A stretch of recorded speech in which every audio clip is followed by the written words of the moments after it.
banyak membaca? Enggak. Ini sebentar lagi khotib Jumat pelajar putri. Terlepas Departemen Agama mau marah juga enggak apa-apa. Jangan sampai putri muslim ini terbelenggu, jadi budak dalam morality. Sholat saja dipakai takbir. Najis amat ini perempuan. Ada ke depan dikomentari, najis amat itu perempuan. Masa Soekarno jadikan madhab? Emang kenapa? Saya dan bab ini madhabnya Bung Karno dalam bidang pembangunan ekonomi bangsa, madhabnya Jenderal Besar Haji Muhammad Soeharto. Saksikan itu. Madhab apa? Lah kok pakai madhab? Nanti saya jawab aneh lagi. Madhab saya madhab Bung Karno. Kan itu sudah. Mengapa saya kenal? Saya pernah berjabat tangan pada waktu SD kelas 3. Terus saya berkenalan langsung pemikirannya sejak tahun 1963 sampai sekarang. Saya yakin Bu Megawati belum tentu membaca di bawah bendera naungan bendera revolusi dengan hafal. Saya itu sampai hafal kata-kata satu persatu. Assalamualaikum warahmatullahi wabarakatuh. Halo, jumpa kembali dengan Ocha M Channel, channelnya berita dan gosip kesayangan. Profil Panji Gumilang yang mau jadikan wanita khatib salat Jumat di Al Zaitun. Profil Ponpes Al Zaitun, siapa Panji Gumilang? Klaim mazhab Soekarno dan beber alasan saf berjarak. Pendiri Pondok Pesantren atau Ponpes Al Zaitun Indramayu, Panji Gumilang kembali memberikan pernyataan menggegerkan. Ia mengungkap akan memberikan kesempatan bagi santri putri untuk menjadi khatib salat Jumat. Kesempatan bagi perempuan untuk menjadi khatib dalam salat Jumat bakal digelar dalam waktu dekat. Tepatnya saat salat Jumat berjamaah di Al Zaitun. Ini sebentar lagi khatib Jumat di Ponpes bakal dari pelajar putri, ungkap Panji Gumilang di dalam kanal YouTube Al Zaitun Official pada Selasa tanggal 2 Mei tahun 2023. Hal ini pun lantas memicu kontroversi di kalangan masyarakat. Pasalnya, pada dasarnya khatib salat Jumat hanya dilakukan oleh seorang laki-laki yang sudah balik serta berilmu. Pernyataan kontroversi dari pimpinan Ponpes Al Zaitun ini bukan pertama kali terjadi. Sebelumnya, Ponpes Al Zaitun sempat disoroti Kementerian Agama, Kemenak, karena mencampurkan saf laki-laki dan perempuan saat salat Idul Fitri. Meski demikian, Kementerian Agama dan Majelis Ulama Indonesia, MUI, akhirnya menyatakan bahwa salat Idul Fitri itu tetap sah. Sosok Panji Gumilang kerap disorot warganet karena dinilai mengimplementasikan agama Islam yang dianggap berbeda dengan prinsip para umat Muslim di Indonesia. Simak inilah profil Panji Gumilang selengkapnya. Pemilik nama Abdussalam Rashidi Panji Gumilang ini mendirikan Ponpes Al Zaitun pada tahun 1996. Sosoknya memang dikenal sebagai putra daerah Desa Sembung Anyar, Gresik, Jawa Timur. Panji mulai hijrah saat melanjutkan pendidikannya di pesantren modern Gontor. Sosoknya lantas melanjutkan pendidikan ke jenjang yang lebih tinggi dengan mengambil jurusan sastra dan kebudayaan Islam di UIN Syarif Hidayatullah. Tak sampai di situ, ia diberi gelar Doktor Honoris Causa dari Raffles University pada tahun 2003 atas jasanya membangun Pondok Pesantren Al Zaitun. Ketetapan hatinya untuk mendirikan pesantren Al Zaitun ini pun akhirnya membuatnya menjadi salah satu pemilik pesantren terbesar di Indonesia.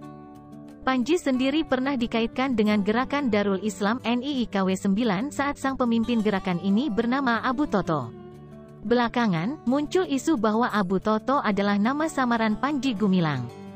Kontroversi Panji Gumilang ini sendiri pun mulai terungkap pada tahun 2017. Ia sempat dituduh melakukan pelecehan dan penghinaan kepada pengajar di Ponpes Al Zaitun. Situasi itu sempat menyebabkan ratusan pengajar tak bisa melanjutkan pekerjaannya karena diboikot oleh Panji. Tak hanya itu, pada tahun 2021, Panji juga pernah dilaporkan mantan pegawainya atas kasus dugaan pelecehan. Meski demikian, kasus tersebut dikabarkan masih belum ada penyelesaiannya. Sementara itu dilansir dari kaltim.tribunnews.com, profil Ponpes Al Zaitun, siapa Panji Gumilang?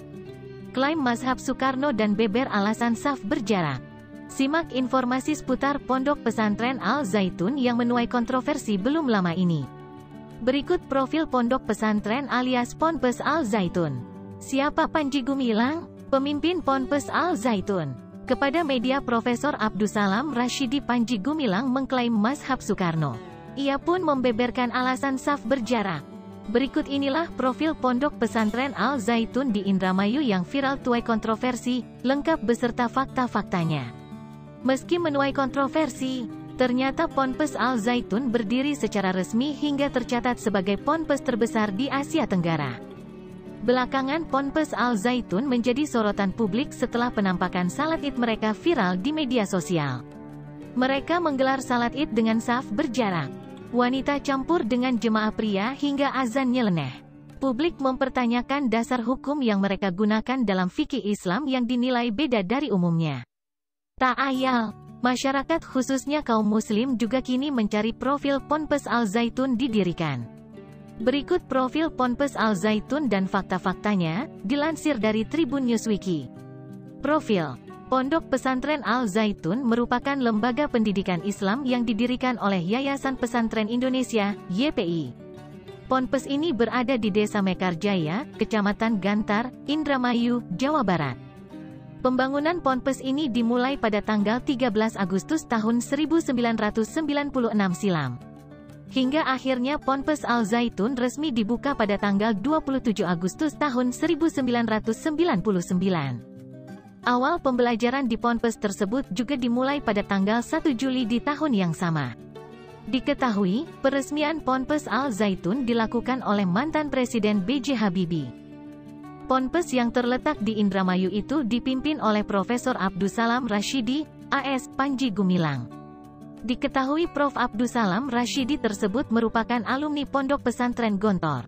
Menariknya, meski jarang diketahui publik, ternyata Ponpes Al Zaitun ini termasuk ponpes terbesar di Asia Tenggara menurut Washington Times tercatat pada 2005. Ponpes Al Zaitun tersebut berdiri di atas lahan seluas 1.200 hektar. Tercatat pada 2011 lalu, Ponpes Al Zaitun memiliki 7.000 santri yang berasal dari berbagai wilayah di Indonesia. Serta dari negara asing, seperti Singapura, Malaysia, Afrika Selatan, serta Timor Leste, klaim mazhab Soekarno, dilansir dari tayangan YouTube resmi Al Zaitun. Syekh Panji Gumilang menjelaskan klaim mazhab yang menjadi rujukannya. Hal itu ia ungkapkan saat rombongan Kementerian Agama Indramayu bersilaturahmi terkait kontroversi salat Id viral di media sosial. Dalam keterangannya, Syekh Panji Gumilang mengklaim pihaknya menganut mazhab Soekarno atau Presiden pertama Republik Indonesia. Ia mengaku pernah bertemu langsung dengan Presiden Soekarno saat dirinya duduk di bangku SD. Kemudian dari sana ia mulai mendalami pemikiran-pemikiran Presiden Soekarno sejak 1963 hingga kini ini. Lantaran mengklaim mengikuti mazhab Soekarno, Syekh Panji menggunakan songkok atau kopiah yang lebih tinggi dari umumnya. Tak hanya itu, ia juga mengaku mengikuti kebiasaan Soekarno yang kerap mengenakan jas saat berkegiatan termasuk saat ibadah salat. Lebih lanjut, ia mengaku membaca tulisan Presiden RI pertama itu berjudul Di Bawah Naungan Revolusi yang menjadi pedomannya. Ditanya mazhab apa? Lah nanti kalau saya jawab aneh lagi. Mazhab saya mazhab Bung Karno, kan gitu sudah, ungkapnya. Alasan saf berjarak, sebelumnya, beredar foto-foto salat Id di Pondok Pesantren Al Zaitun Indramayu, viral di media sosial. Salat Id yang digelar Ponpes Al Zaitun itu memicu kontroversi hingga membuat warganet geger. Pasalnya, pemandangan salat Id tersebut tak seperti pada umumnya. Para jemaah berjarak dan berjajar rapi. Tak hanya itu, ada pula jemaah wanita yang salat di antara jemaah laki-laki. Setelah viral, pihak Ponpes Al Zaitun angkat bicara menjelaskan alasan salat Id berjarak. Hal itu diungkapkan pejabat Kemenak Indramayu yang mendatangi langsung pimpinan Mahat Al Zaitun Indramayu, Syekh Panji Gumilang.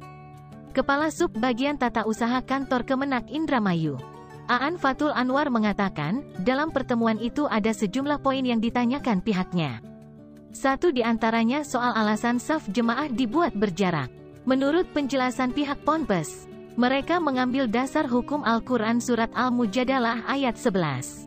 Yang mana artinya itu, wahai orang-orang yang beriman, Apabila dikatakan kepadamu berilah kelapangan di dalam majelis-majelis, maka lapangkanlah, niscaya Allah akan memberi kelapangan untukmu, ujar Aan menirukan penjelasan pihak Mahat Al Zaitun Indramayu, Jumat tanggal 28 April tahun 2023. Menurut Aan, Ponpes Al Zaitun juga menyampaikan bahkan dalam Islam tidak melarang pelaksanaan salat berjarak.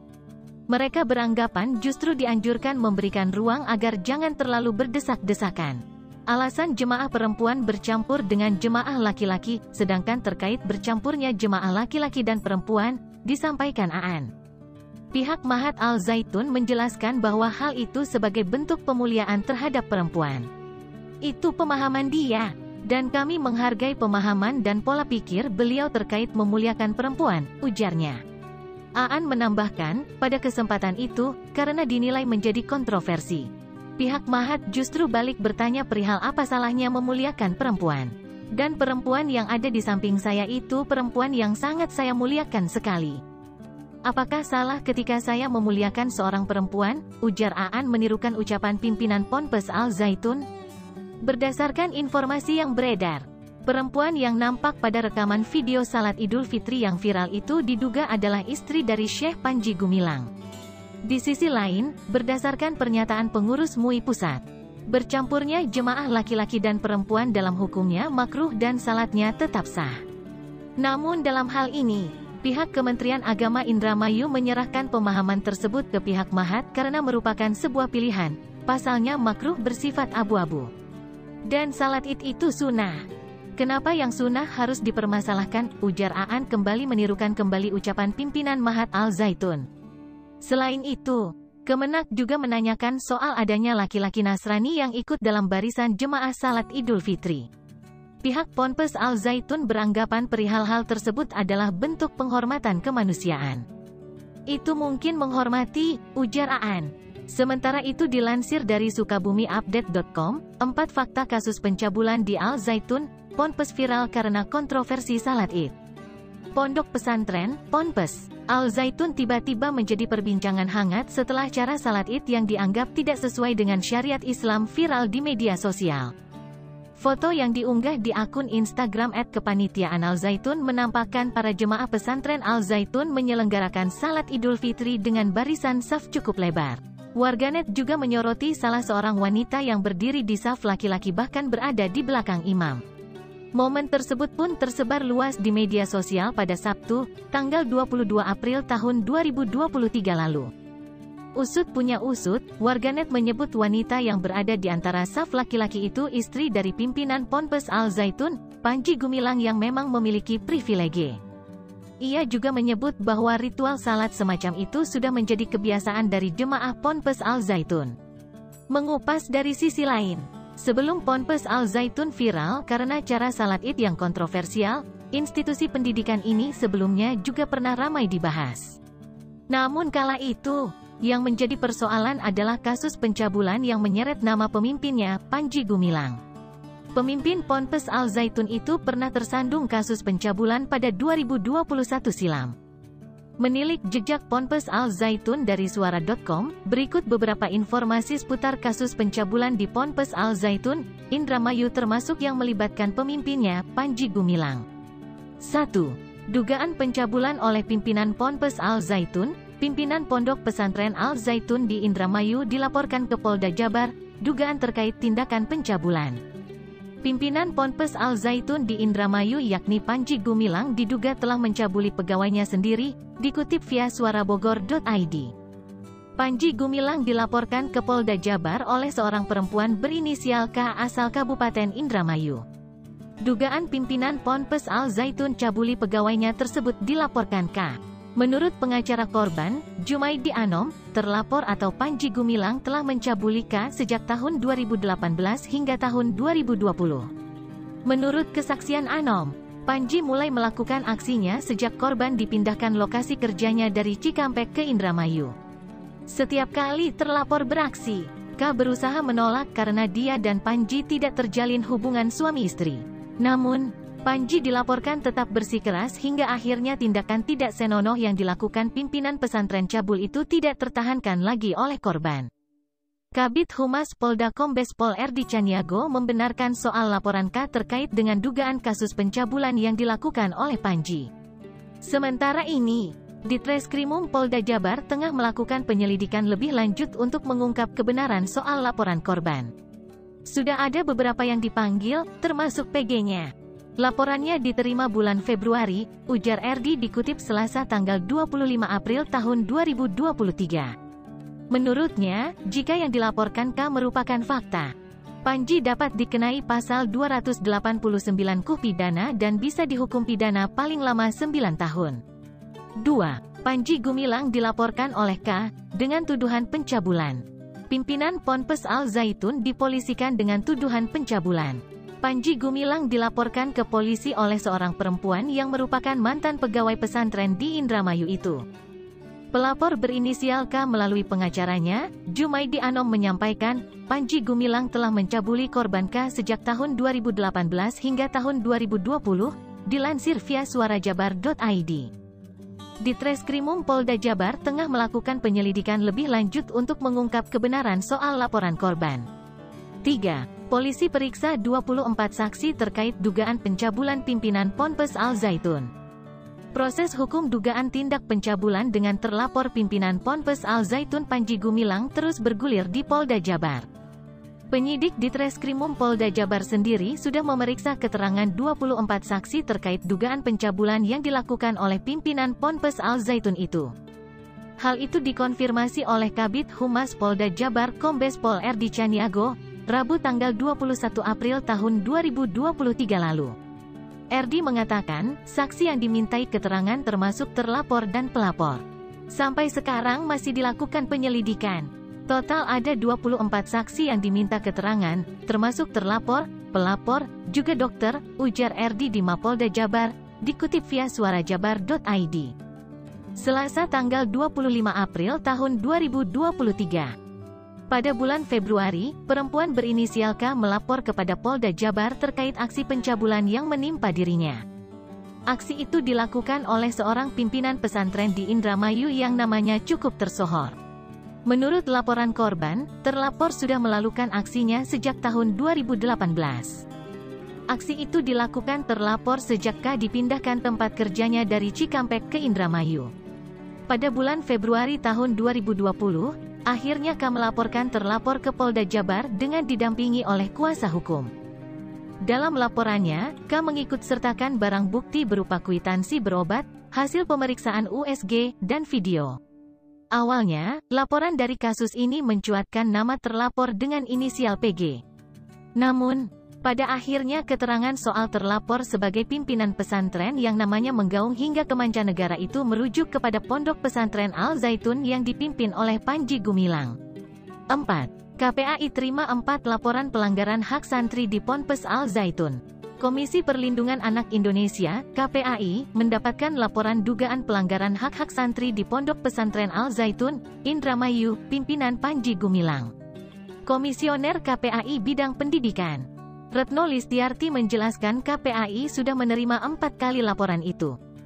Pelaporan pertama yang diterima KPAI pada sekitar April tahun 2017 adalah terkait perlakuan diskriminasi yang dialami oleh sebagian santri yang orang tuanya pernah menjadi guru di Ponpes Al Zaitun kemudian di PHK sepihak dan kemudian melawan pemecatan tersebut. Diskriminasi dialami saat menjenguk santri yang diduga dipersulit. Meski pihak Al Zaitun sudah dipanggil KPAI, namun diskriminasi menjenguk terus terjadi, kata dia dalam pernyataan persnya. Dikutip via santri pesantren Al Zaitun, pelaporan kedua yang diterima KPAI pada sekitar Mei tahun 2017. Laporan itu terkait tewasnya 2 santri yang tenggelam di Mahat Al Zaitun Indramayu, serta jatuhnya seorang santri dari lantai 3 ketika sedang bertugas piket. Saat dipanggil KPAI, pihak Al Zaitun akhirnya memutuskan membuat pagar di sekitar kolam Mahat Ponpes. Hal ini akan menjadi objek pengawasan langsung KPAI nanti. Pelaporan ketiga yang diterima KPAI pada Juni tahun 2017 adalah terkait seorang santri yang dilarang ikut ujian nasional, UN, karena dianggap melanggar peraturan Ponpes. Juga ditahan, disandranya 2 santri karena orang tuanya belum mampu melunasi pembayaran pendidikan. Kebetulan orang tuanya juga korban PHK sepihak manajemen Ponpes Al Zaitun. Pelaporan keempat pada tanggal 31 Juli tahun 2017. KPAI menerima laporan dikeluarkannya santri secara sewenang-wenang pada tahun ajaran 2017/2018, padahal sudah membayar lunas biaya pendidikan. Hal ini tentu menjadi hal utama yang akan diselesaikan KPAI dengan pihak Al Zaitun dan Kemenak Indramayu. Terkait seluruh pelaporan tersebut, KPAI sebagai lembaga negara yang diamanatkan UU Nomor 35 Tahun 2014 tentang Perlindungan Anak memiliki tupoksi melakukan pengawasan langsung untuk memastikan keberlangsungan hak atas pendidikan santri yang menjadi korban kebijakan Ponpes Al Zaitun, kata dia. Demikian, semoga bermanfaat. Wassalamualaikum warahmatullahi wabarakatuh.